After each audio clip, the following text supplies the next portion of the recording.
Bon, alors du coup, Il faut reprendre de zéro. voilà, on reprend de zéro, just begin again, et deuxième tentative. Salut Maillot, qu'est-ce que tu bois aujourd'hui? Salut Daoro, et aujourd'hui je bois un Annuo Maocha Puer, qui est un Maocha Puer dont on a déjà parlé un peu la dernière fois, et qui vient encore une fois du Yunnan de Chine. Comme je t'ai dit dans le premier essai, effectivement, ça me fait un petit peu rire parce que t'as beaucoup de thés qui viennent de la région du Yunnan. C'est pas un long gin cette fois quand même. Non, c'est pas un long gin, et je me rends compte aussi que j'ai principalement des Maocha et principalement des thés qui viennent du Yunnan via le fait qu'on enregistre ces podcasts en fait. Et toi du coup, qu'est-ce que tu bois? Alors actuellement je bois un verre d'eau. Il y a 2 heures, je me suis fait un matcha latte et j'ai plus du tout l'habitude d'avoir une telle dose de caféine dans mon système. Du coup j'étais un peu nerveux, voilà, je sentais les effets de la caféine. Je me suis dit qu'un verre d'eau ça me calmerait plutôt que d'en rajouter avec du thé.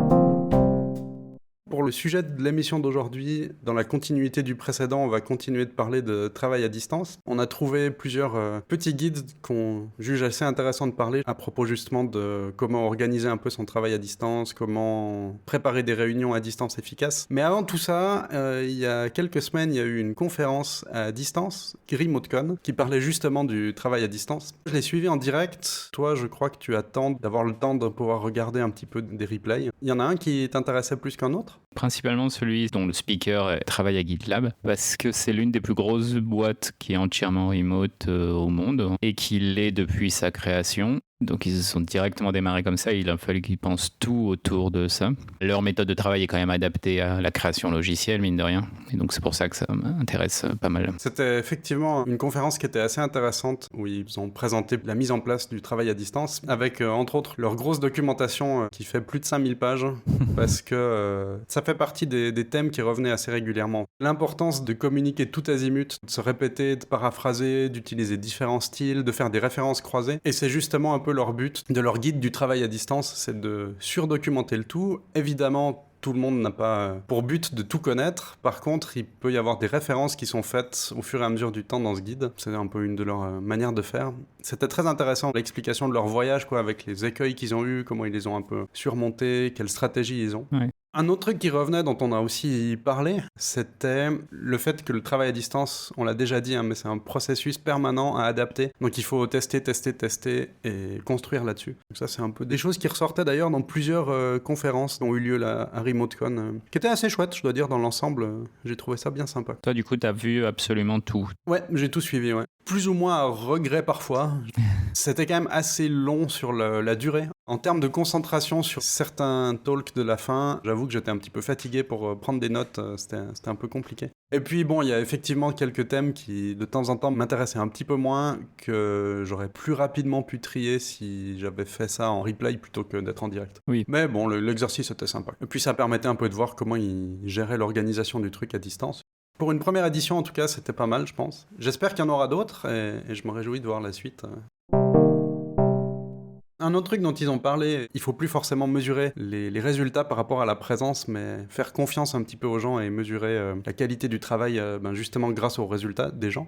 Et ça j'ai trouvé la phrase assez marquante, que le travail, non seulement il n'a pas nécessairement lieu derrière un bureau classique, mais en plus que l'entreprise c'est plus vraiment un endroit de concentration, c'est plus l'endroit où se produit forcément le meilleur des travails. C'est assez osé pour certains d'entendre ce genre de choses-là, ouais. Mais je trouvais ça super intéressant. Et la manière d'y arriver, c'était justement de beaucoup documenter et de beaucoup écrire. Qu'est-ce que tu en penses de cette affirmation ? Elle est d'autant plus vraie maintenant où il n'y a presque plus de notion d'entreprise en tant que bâtiment, dans là où on va, vu que la plupart des travails de knowledge working n'ont plus lieu sur place. Et je pense qu'elle est plus vraie qu'on ne le pense, même quand on se donne tous rendez-vous, entre guillemets, à travailler tous ensemble dans un même bâtiment, parce qu'il y a quand même beaucoup de choses qui ont lieu hors des horaires de travail ou hors du processus de travail. On en a parlé un peu avant, mais tous les moments de vraiment downtime où on va juste marcher sans rien d'autre que juste son cerveau, c'est des moments qui sont très très créatifs, qui vont pas instantanément, mais sur le moyen terme générer des idées auxquelles on ne s'attendait pas. Et je pense que c'était déjà le cas avant, en fait, et que l'entreprise était déjà pas spécialement l'endroit principal où les choses avaient lieu. Un truc intéressant là dans cette citation, c'est de dire que c'est pas forcément l'endroit où on produit le meilleur travail, et à mon avis, c'est surtout dû à au fait que ça devient un endroit de déconcentration, que le travail à distance permet d'éviter, parce que justement, on sera moins facilement perturbé par des collègues qui vont venir sur place, par une certaine organisation de type réunionnite aiguë, parce qu'il faut absolument faire des réunions pour se parler de vive voix.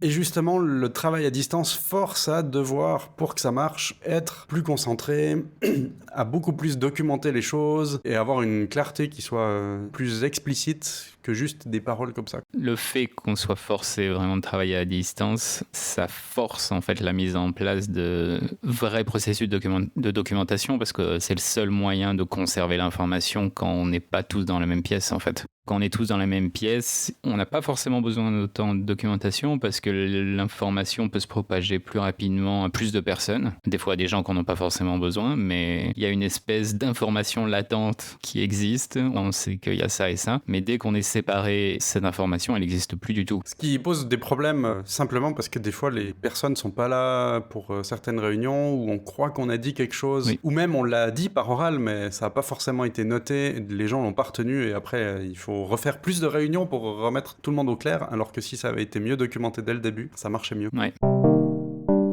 À ce propos de communication, là, on a trouvé un guide de comment communiquer, pour prendre sa traduction française. Un petit guide écrit par Basecamp en quelques points. Tu l'as lu aussi, qu'est-ce que tu en as trouvé Je pense qu'il faut vite fait faire un détour sur la manière de travailler de Basecamp, qui à l'origine était une agence web, on peut dire, qui crée des sites web pour d'autres personnes et qui sont redirigés lentement vers la création d'un produit, donc Basecamp, qui est un outil de gestion de projet en fait. Et eux, ils ont toujours été en avance d'une certaine manière sur leur travail à distance, mais sur aussi la séparation vie privée-travail. Typiquement, ils ont vraiment ces notions de on ne travaille que 40 heures par semaine, vraiment.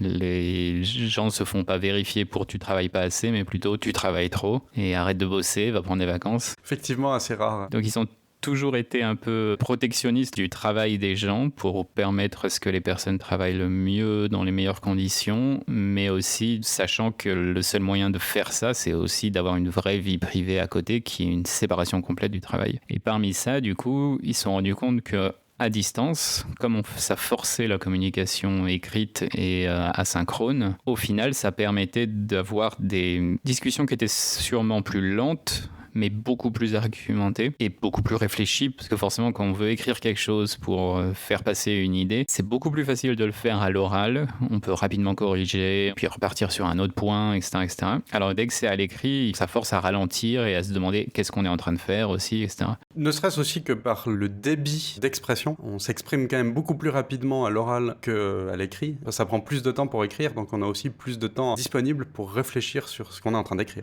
Et du coup, eux, ils ont créé vraiment une culture de l'écrit. En fait, ils gèrent quasiment tout via écrit et les réunions sont vraiment le dernier recours possible. Là, on va surtout parler de réunions, de décisions, voilà, où ça doit vraiment être en dernier recours. Une réunion d'information, s'il y en a de temps en temps, donc sur des rythmes qui ne devraient pas dépasser peut-être une fois par semaine, et sur des durées qui sont courtes aussi.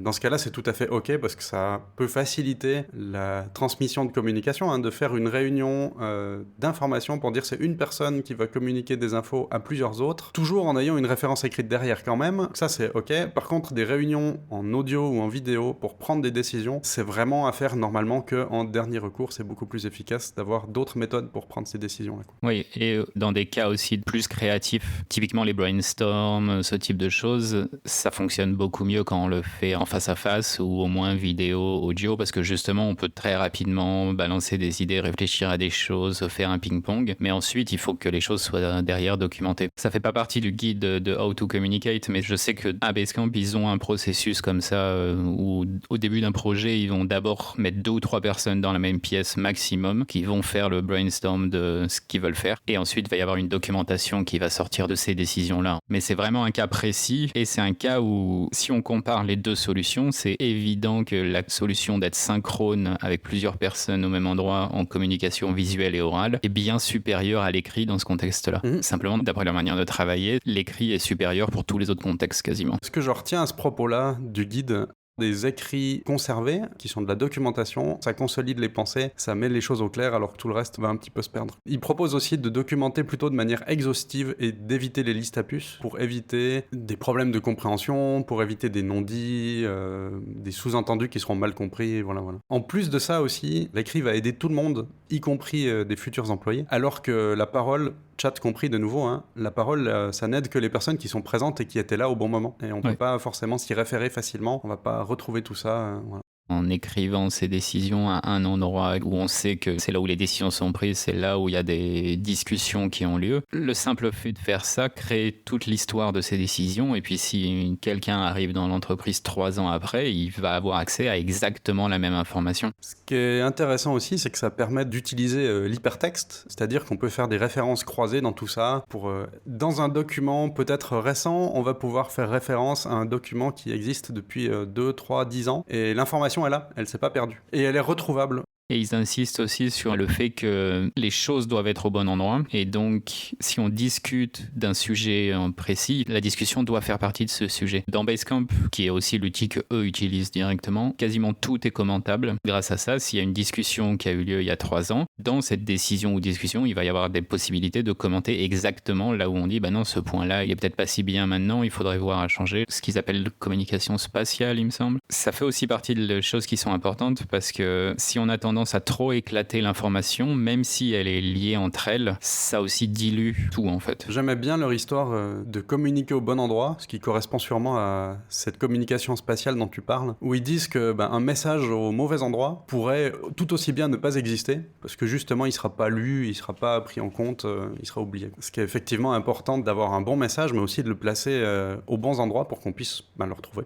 C'est aussi le bon endroit qui peut être physique, dans le sens, durant un meeting, il y a des choses qui ne sont pas forcément utiles de dire, il y a des choses qui le sont. Le problème des réunions, c'est que ça peut devenir une perte du temps s'il y a trop de personnes qui sont pas liées. Je pense qu'on a tous été touchés par ça, de devoir aller à une réunion qui dure 2 heures. Nous, on avait besoin d'être là juste pour 10 minutes. Tout le reste, c'était ennuyeux. En plus, on avait d'autres choses à faire. Ouais. Communiquer au bon endroit, c'est aussi d'avoir les bonnes personnes aux bons endroits, et donc de ne pas les avoir pour rien dans des réunions qui ne leur servent pas. D'où l'importance de favoriser les communications asynchrones et d'éviter ces réunions en présentiel, justement. Un truc qui mentionne que les gens n'y pensent pas assez, quand on dit qu'on a un meeting de 1 heure avec 5 personnes, en vrai coût humain, c'est 5 heures de travail qui sont peut-être gaspillées dans ce meeting-là. Un des trucs que des fois on peut entendre dans comment être un bon entrepreneur, blablabla. Si un meeting est plus intéressant pour vous, levez-vous et partez. Ah bon, en pratique c'est très compliqué de faire ça quand même quand on est simple employé et que c'est notre chef d'équipe qui fait le meeting, de dire ça m'intéresse pas, je me lève, je pars. Ouais. Après, si c'est inclus dans la culture, ça marche. Je peux comprendre qu'il y a plein de gens qui vont dire que ouais mais ça c'est bien joli mais je peux pas le faire. Typiquement, ça c'est quelque chose qu'on fait dans mon travail. La personne qui démarre le meeting sait qu'il y a certaines personnes qui sont nécessaires que pour un certain point. On va à travers ces points en premier, et puis ensuite on dit aux gens, je pense que là je t'ai posé tout ce qu'on avait besoin, tu peux rester si tu veux, je pense pas que le reste ça va t'intéresser. On fait aussi l'inverse, où si ça commence à partir un peu sur des sujets qui n'ont pas l'air d'être en lien avec quelque chose que nous on peut faire, on va arrêter la personne et demander est-ce qu'il y a vraiment besoin de moi encore là maintenant, ou est-ce que c'est bon. Donc si c'est vraiment dans la culture et que tout le monde le fait, en fait, ça marche bien et ça fait gagner beaucoup de temps. On peut parler un petit peu de quelques cas où les réunions live, autant face à face que via une webcam, sont importantes. Ouais. Alors pour le cas qui nous intéresse le plus maintenant, on va effectivement parler de ceux qui se font à distance. On va faire référence à un guide publié par Framasoft. Le guide lui-même parle de pas mal d'outils pour le travail à distance. Juste là, on va se focaliser sur les points de comment ils organisent en fait leurs réunions à distance. Ce que j'ai retenu, c'est qu'ils font des réunions à distance que dans 3 cas qui leur paraissent importants. Le premier, c'est quand il y a peut-être une prise de connaissance qui doit se faire. C'est-à-dire que c'est une personne qui présente un projet à un grand nombre d'autres personnes. Dans ce cas-là, ça n'a pas forcément besoin d'être interactif, sauf avec peut-être une séance de questions-réponses à la fin. C'est plus une présentation. C'était plus rapide de le faire comme ça. Et ça permet, en fin de présentation, d'avoir des retours, d'avoir une séance de questions-réponses si on le souhaite. Ça peut accompagner du texte. Ça permet de clarifier un petit peu quelque chose qui a été écrit. Un deuxième cas, c'est de la transmission d'informations. C'est très similaire, mais dans ce cas-là, c'est peut-être moins à sens unique, dans le sens où là, c'est plus une réunion d'équipe. Framasoft considère qu'une par semaine, ça devrait suffire. Effectivement, on va éviter d'en faire une par jour. Et puis, il faut que ça reste court. C'est pas le but de faire une réunion de 5 heures, ça prend trop de temps. La troisième forme de réunion, c'est quand il y a des conflits qui n'arrivent pas à être résolus ou bien des différences d'opinion qui n'arrivent pas à être solutionnées uniquement par texte. Dans ce cas-là, en parler, ça permet peut-être d'aller plus vite, ça permet de solutionner les choses. Donc ces 3 types de réunions pour eux, prise de connaissances, transmission d'informations entre l'équipe et solutionner des conflits. Est-ce que toi, t'en aurais d'autres? Est-ce que vous avez d'autres cas dans ton travail habituel? Sur le point 2, sur la réunion un peu d'équipe et le fait qu'il y en a besoin que d'une par semaine, on a un meeting comme ça le lundi, c'est notre stand-up, où chaque membre de l'équipe prend entre 30 secondes et 1 minute max. Le meeting dure jamais plus de 10 minutes et on est 16 en ce moment dans l'entreprise. 10 minutes pour 16. Ouais, parce que c'est rare d'avoir une variété énorme de choses. C'est-à-dire que moi, au début de cette semaine, par exemple, ce que j'ai dit, c'est que j'avais travaillé sur ce projet client. Au début de la semaine, ça va être ma priorité. Et fin de la semaine, je vais m'occuper le plus de la partie support et infrastructure de l'entreprise. Les détails peuvent peut-être intéresser notre toute petite équipe sur le projet, mais ça sert à rien que je le dise quand il y a tout le monde. À la fin de la semaine, j'ai fait que ça. J'ai fait beaucoup de choses dans ces 2 grosses catégories, mais la plupart des choses sont pas intéressantes pour les autres. Là, ça te permet de transmettre l'info à tout le monde. Les gens savent sur quoi tu travailles, de manière suffisante pour la plupart. Voilà. Et ceux qui ont besoin d'en savoir plus, à ce moment-là, ils pourront toujours venir te poser des questions après la réunion. Comme ça implique que les personnes nécessaires. Ça évite d'avoir trop d'informations pour rien pour les gens qui ne s'intéresseraient pas, vu que lors de la réunion hebdomadaire, toi, finalement, ça t'a pris que 30 secondes pour présenter tout ça. Ouais. Et puis le dernier point qu'on aborde, c'est de dire si on a du temps libre ou pas. Dire je vais travailler sur tel projet, et non, là je suis sous l'eau, on peut rien me donner de plus. Par contre, des fois, j'ai ça à faire, mais ensuite, c'est un peu flou, donc si vous avez des choses, faites passer. Ces choses à faire passer vont pas se faire passer dans la réunion. Voilà, ils vont pas avoir lieu dans la réunion. Un coordinateur de projet va pouvoir venir, on a besoin d'aide sur ça, mais il fera ça après, pas dans le meeting. D'accord. Et sinon, 1 à 2 fois dans la semaine, je vais avoir des petits meetings, c'est des discussions avec une personne où on cherche à faire un ping-pong d'idées, où on cherche à réfléchir ensemble. C'est jamais quelque chose qui est voilà ce qu'il faut que tu fasses. Ce genre d'assignement de tâches ou autre, il a lieu par écrit.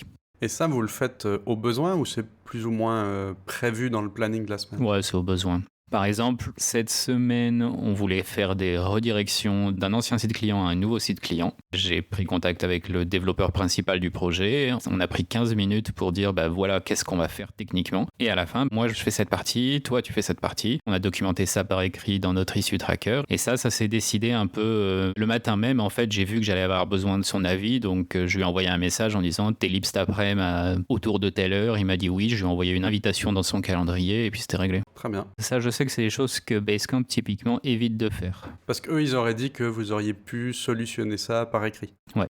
Qu'est-ce qui fait que tu préfères solutionner ça par oral d'abord et après de le documenter plutôt que de tout faire par écrit? Il y a certaines tâches qui ont besoin d'un énorme contexte. que si on doit le faire passer par écrit, il faut le faire passer complètement parce qu'on ne sait pas à quel point notre interlocuteur a ce contexte. Alors que si je le fais par oral, je vais pouvoir prendre des raccourcis. Si la personne ne comprend pas ou me pose des questions, du coup, je vais aller dans les détails. Mais si les détails sont pas nécessaires parce qu'on est au même niveau technique, par exemple, dans ce cas-là, l'oral a été vachement plus rapide. Comme ça, tu peux être sûr d'une culture commune, d'un vocabulaire commun, de connaissances communes. Beaucoup plus rapidement. Ou alors, tu prendrais le risque que tu vas le faire pour rien par écrit, ou alors tu prendrais le risque inverse de, ma foi, pas avoir documenté ça en pensant que l'autre savait, et tu peux pas l'adapter, alors que là, par oral, ça va plus vite.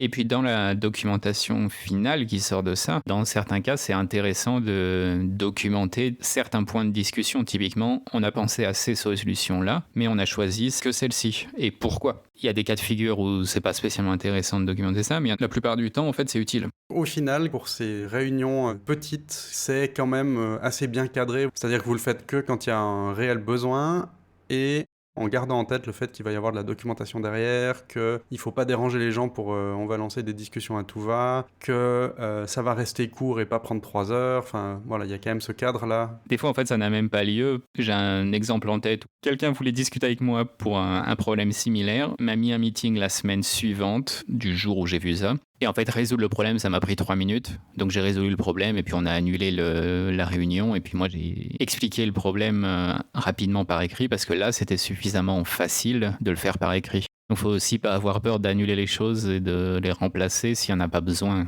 Un autre cas aussi qui pourrait se produire, j'imagine ce scénario-là, c'est de commencer un meeting qui avait peut-être été planifié sur, je sais pas, une demi-heure, 1 heure, et après 5 à 10 minutes se rendre compte que, ben non, en fait, le meeting n'est pas forcément la bonne solution parce que soit on a résolu le problème assez vite et du coup il n'y a pas besoin de continuer à discuter d'autres choses, soit eh ben, il faut pas faire un meeting parce qu'il faut continuer à faire des recherches, à échanger par écrit parce qu'on voit qu'on va dans le mur en continuant à causer comme ça et que du coup il faut l'arrêter en fait. Et c'est important d'avoir des actions qui sont définies dans ce meeting aussi. Je trouve que ça aide à justement déléguer les choses qui n'ont pas besoin d'avoir lieu dans le meeting. Si on a l'habitude à la fin, enfin même pendant un meeting, de noter qui doit faire quoi, ça veut aussi dire que quand on commence à discuter de quelque chose qui va un peu plus de la recherche et pas quelque chose qu'on peut décider vraiment sur le moment, il y a quelqu'un qui va dire ça sert à rien, on manque d'infos, je vais faire ça moi de mon côté, et enfin on prendra une décision ensuite. Alors justement, pour revenir un petit peu sur le guide de Framasoft, ce qui recommande grandement, et je pense qu'effectivement c'est essentiel pour la préparation des réunions comme ça, c'est de préparer un document collaboratif qui sera reçu par les participants et les participantes en avance. Ce qu'il prévoit de faire, c'est d'avoir un ordre du jour qui est très clair. Et dans l'ordre du jour, bon, il y aura le déroulé général de la séance et les points. Ce sera toujours le titre du point avec la personne qui le propose. L'objectif de ce point-là, est-ce qu'il faut prendre une décision? Est-ce que c'est là pour informer? Est-ce qu'il faut discuter de ça? Est-ce que c'est urgent? Et puis, la durée vaguement prévue. Je pense que c'est effectivement important dans ce cas-là d'éviter de dire j'ai prévu d'en parler une demi-heure. Non, il faut essayer de rester à des durées courtes. Là, c'est moi qui rajoute. Et puis, rajouter en plus des éléments de description si c'est nécessaire pour que les participantes et participants à la réunion aient une vue d'ensemble de ce qui va être dit. En plus de ça, il va y avoir différents rôles dans la réunion tenus par des personnes qui vont pouvoir justement aider au fait que l'ordre du jour est tenu. Avant de parler de ces rôles, revenons donc sur ce document de préparation avec ces différents points. Est-ce que c'est aussi des choses que vous faites d'avoir telle personne va parler de ça, l'objectif c'est ça, c'est urgent ou pas, ça va durer 5, 10, 15 minutes. Ouais, notre système de meeting donc, est basé sur les meetings utilisés dans les systèmes holacratiques, sociocratiques, ce type de choses. On a cette structure, mais on l'a pas forcément en avance. Typiquement, dans un meeting, on a ce qu'on appelle des objectifs, parce qu'il n'y a pas forcément une chose à faire. C'est une liste qui est récupérée à l'avance par le rôle du secrétaire. Au moment où le meeting démarre, en fait, ça, c'est affiché, et les notes du meeting sont prises en simultané par le secrétaire. Et puis souvent, maintenant, on a le partage d'écran, mais à l'époque, on avait le vidéoprojecteur qui balançait les notes à tout le monde. Donc, on a une structure, et au tout début du meeting, donc la première chose qu'on fait, c'est qu'on demande est-ce qu'il y a d'autres points à aborder en plus des points qui sont déjà là. S'il y en a, on les met à la suite. Une fois que tous les points ont été abordés, si tous les points sont abordés pendant le meeting, on redemande il y a encore d'autres points. Est-ce que c'est pas un risque que les meetings s'éternisent? Alors ça pourrait l'être, mais on a vraiment une limite dure sur les durées des meetings. Par défaut, c'est 30 minutes. D'accord. Et c'est quelque chose qu'on a appris à faire parce qu'au début, c'était pas facile. Et donc, on a un système de rôle avec des facilitateurs et des choses comme ça. Le facilitateur, il doit avoir un peu une main de fer en disant, ben non, là tout de suite, c'est pas à toi de parler, ou bien il nous reste 5 minutes, donc il va falloir finir ce qu'on est en train de faire là maintenant, et il faudra refaire un meeting plus tard pour traiter les autres points si nécessaire. C'est effectivement très bien de dire la réunion elle a une durée, elle s'arrêtera là. Comment au début, c'est pas facile quand on n'a pas l'habitude de se tenir à ce point-là à l'horaire, comment au début vous faisiez quand vous dépassiez l'horaire? Au début, ça a presque été le plus facile parce qu'on jouait plus le jeu. D'accord. Quand on a changé vers ce système vraiment orienté holacratique, sociocratique, self-organization, on a établi les règles des meetings, voilà comment les meetings se passent, voilà les types de meetings. Et là, tout le monde était prêt à jouer le jeu du temps et de dire si on dépasse pas et on sera coupé. On a des petites fiches, le facilitateur, si c'est un rôle qu'on n'a pas l'habitude de faire, on a une fiche qui dit voilà ce qu'il faut faire étape 1, voilà ce qu'il faut faire étape 2. Ensuite, il faut donner la parole à la première personne à gauche, puis la personne suivante, etc. en cercle. Et puis ensuite, il y a ça qui se passe. Ça veut dire qu'on a fini de traiter ce sujet-là et donc on repart en haut pour le sujet suivant. Profitons-en pour parler un petit peu des rôles parce qu'il y a plein de gens qui doivent pas trop être au clair avec ça. Dans le guide de Framasoft, ils ont un peu 3 casquettes qui sont clairement visibles dans ce qu'ils ont écrit. Le premier, c'est le rôle de facilitateur ou de facilitatrice. C'est la personne qui va s'occuper de mettre en place la réunion, c'est-à-dire de préparer l'ordre du jour, d'envoyer les invitations à tout le monde, de faire les tests préalables si c'est nécessaire, d'être là en premier dans la réunion pour faire l'accueil des gens, pour s'assurer aussi que tout le monde soit à l'aise avec les outils. Après, c'est de la responsabilité de tout le monde d'arriver en avance à la réunion. Parce que la réunion, elle commence à 14h, par exemple. Ça veut dire qu'à 13h50, il faudrait que les gens commencent à se connecter à la réunion pour vérifier que leur caméra marche bien, que le micro marche bien, qu'on les entend bien, etc. Donc il y a comme premier rôle un rôle de facilitateur-facilitatrice. Ils font une différenciation après avec un rôle d'animateur-d'animatrice. C'est la personne qui va s'assurer du respect de l'horaire, s'assurer du suivi de l'ordre du jour, encourager les gens à terminer leur sujet parce que leur temps imparti est terminé, et à passer à la suite, à couper court aux discussions sans fin. Et c'est aussi la personne qui va distribuer la parole. Ça, c'est spécialement important en meeting à distance, où le principe serait de dire tout le monde est muet sauf la personne qui parle. Les gens qui veulent parler ne parlent pas mais demandent la parole et elle leur est attribuée. Donc là, il y aurait le côté animatrice qui s'occupe de ça. Et puis un dernier rôle, qui est le rôle de prise de notes pour relever les décisions, documenter la discussion. Évidemment, ça c'est des rôles, donc il y a 3 rôles, mais ça ne veut pas forcément dire 3 personnes, ça peut être plus de personnes que ça, ou moins de personnes que ça, selon comment les casquettes sont distribuées. Chez vous, comment ça se passe ? Nous, on a 2 rôles qui englobent ces 3-là. On a l'interpréteur, je me rends compte que ça s'appelle plus secrétaire maintenant, mais interpréteur, qui fait l'organisation du meeting et la prise de notes, globalement. Oui. Et le facilitateur qui ne fait les choses que dans la réunion, qui va respecter le format de la réunion, s'assurer que les personnes qui parlent ont le droit de parler tout de suite, s'assurer qu'on ne dépasse pas l'heure et ce type de choses. J'imagine que c'est pas toujours facile pour cette personne-là qui doit potentiellement interrompre un chef plus important. Comment ça se passe dans ce genre de cas-là ? Nous, dans notre cas, ça se passe bien. Au début, c'est bizarre. Et puis, pour certaines personnes, ça l'est toujours. Moi, typiquement, le facilitateur, c'est pas un rôle que j'ai souvent. Parce que nous, dans notre organisation, les rôles changent tous les 6 mois à peu près. Ce type de rôle, on réélit les gens tous les 6 mois. Mais en plus, là, vous avez des rôles qui sont donc attribués pour dire maintenant, c'est toi qui seras facilitateur, facilitatrice. Pendant les 6 prochains mois. Ça change pas de réunion en réunion, forcément. Non, et ça fait partie de ce que ça marche parce que le facilitateur va avoir une vraie expérience au final. Donc, les premiers meetings seront peut-être pas idéaux, mais à la longue, il va prendre l'habitude. À l'inverse, vous choisissez quand même de changer ces rôles de temps en temps. Là, de dire, maintenant, voilà la personne facilitatrice permanente. L'organisation est un peu basée sur les principes démocratiques d'éviter l'accumulation de pouvoir et ce type de choses. Et donc, en changeant qui a quel rôle, on évite aussi que un facilitateur prenne potentiellement trop de pouvoir ou fasse passer ses propres buts en premier. D'accord, ouais. Merci alors de la précision. Ouais, ça fait vraiment partie de tout ça. Et tous nos rôles, ce qu'on appelle les core roles, je crois, nous, dans notre organisation, sont des rôles élus. Ok, c'était bien de préciser ça. Ouais. Et donc, tu disais aussi, au début, c'était peut-être un peu bizarre ou gênant. Au début, c'est compliqué parce qu'on n'a pas l'habitude d'interrompre la parole à la personne et dire non, là, on est dans le round de réaction, pas dans le round de questions. Donc, est-ce que tu as une réaction ou est-ce que tu as une question ?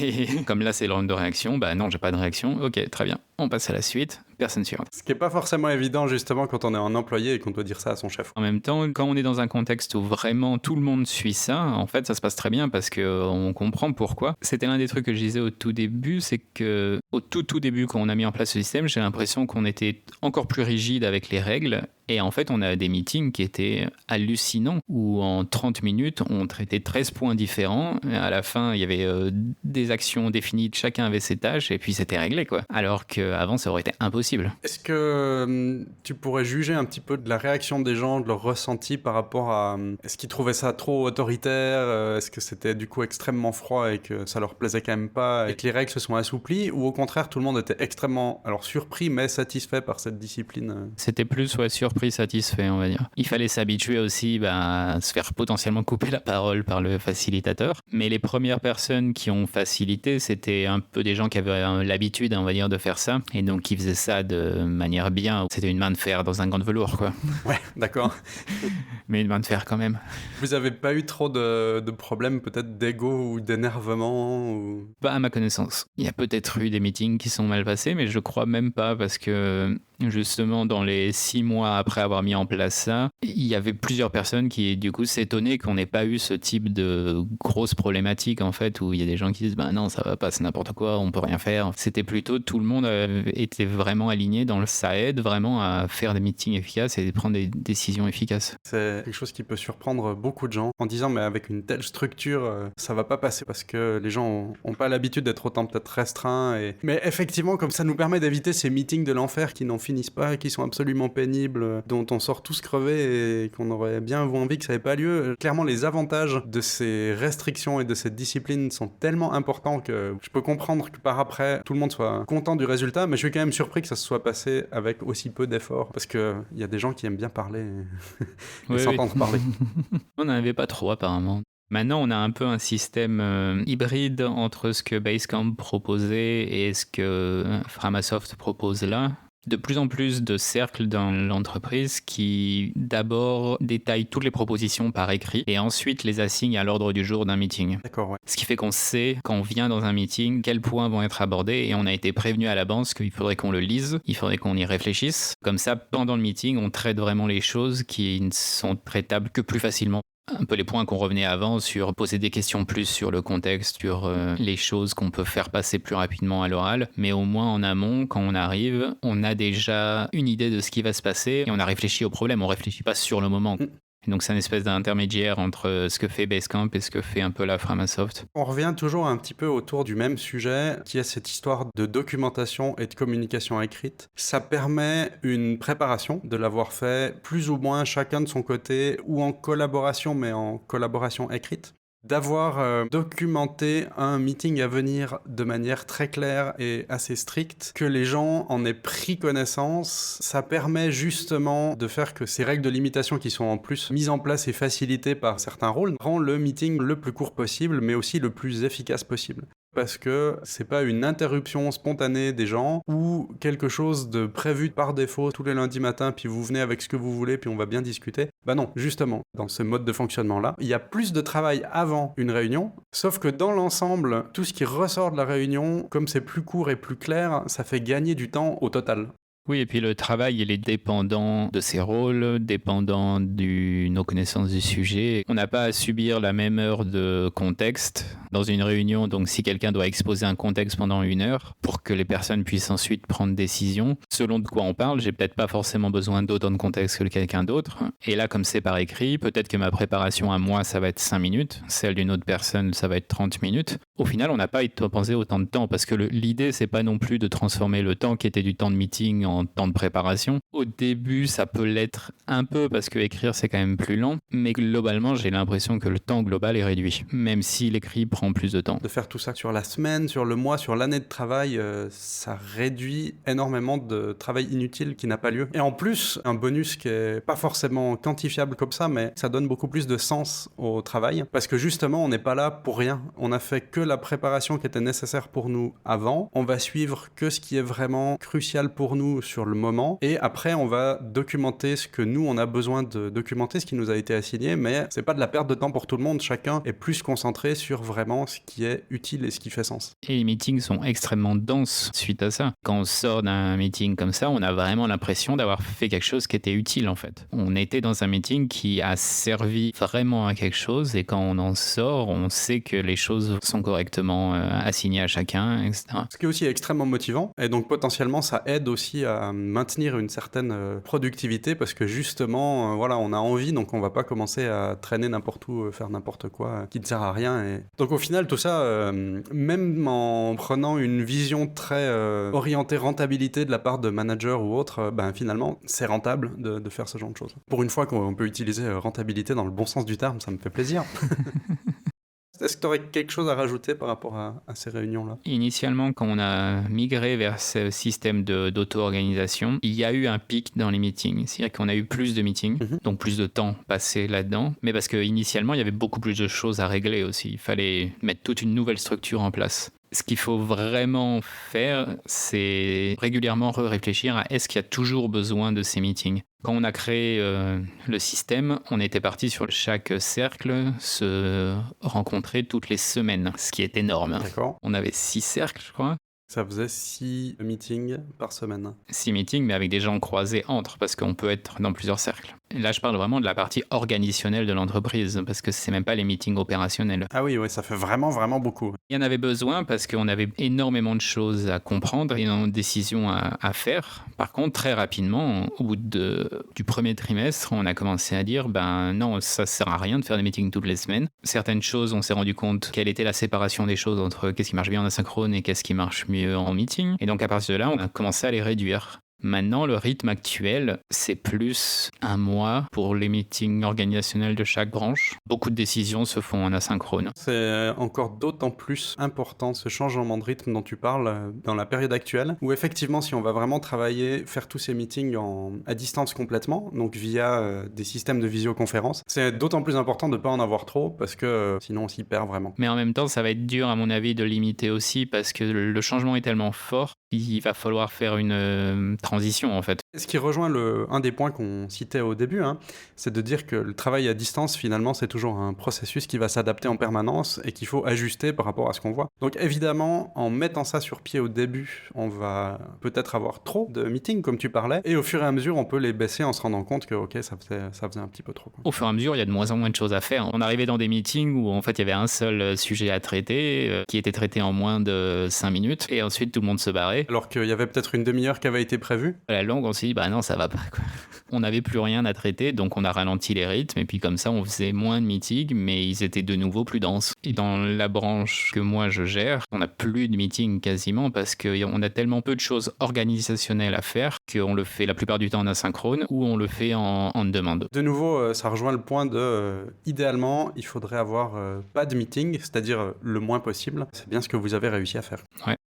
Comme le changement de faire des réunions à distance est quand même important par rapport aux réunions en présentiel, du fait de comment les gens peuvent moins bien parler entre eux, parce qu'on peut pas tous parler en même temps, on se voit pas tous pareil, etc., etc. Le fait d'avoir cette discipline dont on vient de parler, d'avoir un bon ordre du jour, d'avoir des rôles clairs, de personnes qui sont garantes du temps, des prises de parole et autres, ça devient vraiment crucial. C'était déjà très important quand on pouvait être autour d'une table, mais ça l'est encore plus quand on est autour d'une table virtuelle sur les internets. Trop facile de faire durer les meetings en remote très longtemps. Beaucoup trop facile. Bien, alors je vais jouer le rôle du gardien du temps cette fois pour dire qu'on s'arrête là. Petit teasing pour l'épisode suivant, de quoi on parlerait peut-être. Du guide Make It Remote, gratuit ou paye ce que tu veux. C'est un petit guide, il fait 28 pages il me semble, qui est vraiment actionnable avec comment faire la transition depuis travailler en entreprise à travailler en remote. Il a été écrit juste au début de la pandémie, volontairement pour aider les gens. C'est une série de questions auxquelles il y a de la place pour répondre, qui nous permettent de mieux réfléchir la manière de préparer son travail à distance. Et il est séparé en 2 parties en plus. Il y a une partie plutôt pour les décideurs et une partie plutôt pour les travailleurs eux-mêmes. J'ai trouvé ça pas mal, ouais. On aura l'occasion d'en reparler la prochaine fois.